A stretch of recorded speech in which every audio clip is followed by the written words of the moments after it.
আসসালামু আলাইকুম। আজ আমি আপনাদেরকে পালং শাক দিয়ে চিংড়ি মাছ দিয়ে রেসিপি করে দেখাবো।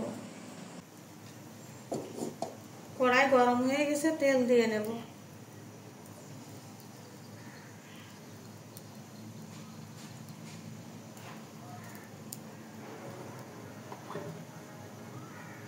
দিয়ে দেব পেঁয়াজ কুচি, কাঁচা জাল, চিংড়ি মাছ।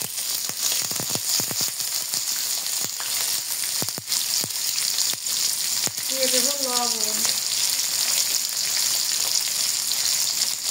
দিয়ে দেব হলুদ,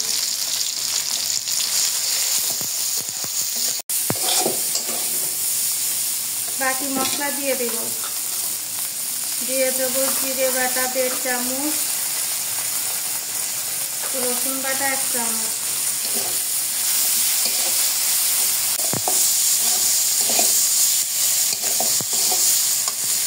দিয়ে দেব পানি।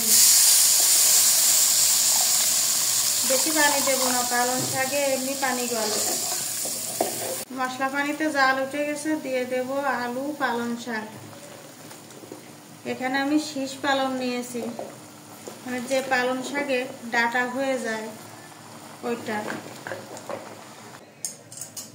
সব কিছু ভালো করে নেড়ে নিয়েছি, 10 মিনিটের জন্য ঢেকে দিব। 10 মিনিট হয়ে গেছে, ঢাকনাটা তুলে নেব।